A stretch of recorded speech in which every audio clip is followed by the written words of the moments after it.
Welcome to the Charting Courses Podcast, a show brought to you by the team at Ventura MedStaff, dedicated to helping traveling medical professionals navigate the world of travel healthcare. Welcome back to another episode of the Charting Courses Podcast. I'm Luke, and with me as always is Brittany. Hi, everyone. Today we're diving into a topic that every traveler has to face, getting ready for a facility interview. Whether you're a seasoned traveler or prepping for your first interview, this episode is packed with tips and insights from our leadership team to help you feel confident and prepared. I agree. Interviews aren't just about answering questions. They're about telling your story and also evaluating if the facility and assignment are going to be the right fit for you.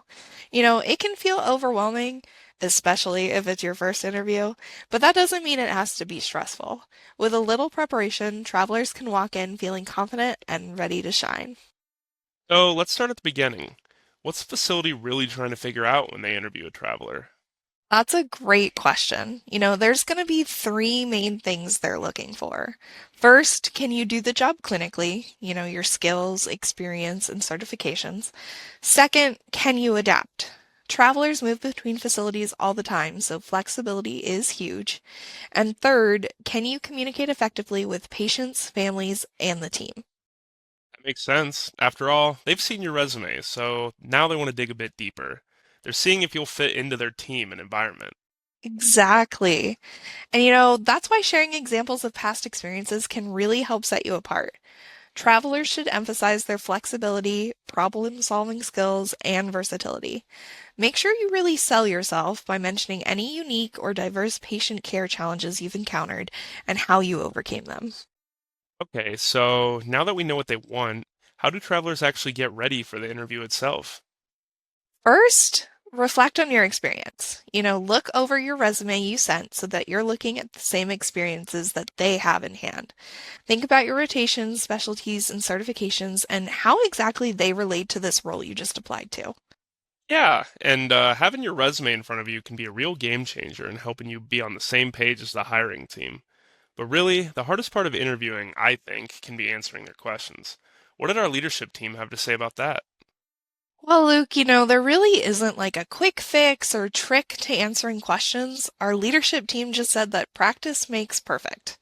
But they did point out that something to keep in mind is that behavioral questions are very common in these facility interviews. So questions like, tell me about a time you had to handle a clinical challenge. Travelers can answer these questions using the STAR method, which breaks down to situation, task, action, and result. Using this method keeps your answers clear and structured. Just giving answers, though, I assume a traveler's confidence level is a big part of it, right? Oh, absolutely. When answering questions, our leadership team says travelers should speak clearly, show enthusiasm, and communicate professionally, even on a phone or virtual interview. Let them see that you're prepared and excited for the assignment. Yeah, I mean, it's a small thing, but projecting excitement for the role can be the thing that sets you over the edge from another applicant. But hey, interviews aren't always just about answering questions, it's also about asking them. After all, travelers are interviewing facilities just as much as the facilities are interviewing them. Yes. Interviews are two-way streets. This is a traveler's chance to really evaluate a facility and see if the assignment's going to be a good fit. Where should they start? What questions should they make sure and ask? Well, before the facility interview, travelers should make sure to get with their recruiter and nail down all of the basics. So ask about pay packages, overtime, guaranteed hours, benefits, and any assignment cancellation policies.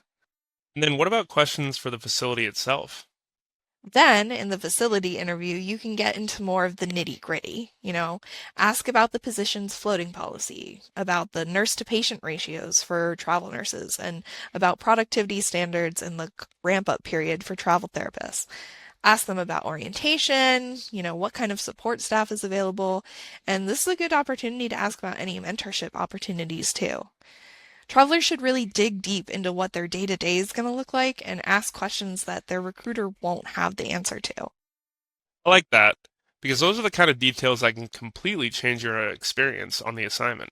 If you don't ask, you might walk in expecting one thing and get something completely different. Exactly.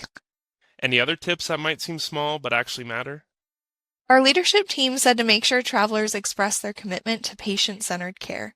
Discuss how you prioritize patient needs and comfort regardless of the healthcare setting or location. Highlighting your patient-centric approach reaffirms your commitment to delivering high-quality healthcare wherever you go. That's such a good reminder, especially as a traveler. You're walking into a brand new environment, but the one constant should always be how you show up for your patients. Securing a position as a traveling healthcare professional involves showcasing not only your clinical expertise, but also your adaptability, communication skills, and commitment to providing exceptional patient care. By highlighting your unique experiences, skills, and dedication during interviews, you increase your chances of landing the most fulfilling and rewarding assignments. And for anyone heading into an interview soon, remember, you've prepared for this. Walk in confident, ask the right questions, and show them what you've got. Thank you, Brittany. And thanks to our listeners for tuning in. That's it for today's episode. If you want more tips on traveler career success, check out our past episodes and visit the Ventura MedStaff blog for even more insights. Thank you for listening to the Charting Courses podcast, brought to you by Ventura MedStaff. If you enjoyed this episode, give us a like, share it with your friends, and follow our channel so you never miss an episode.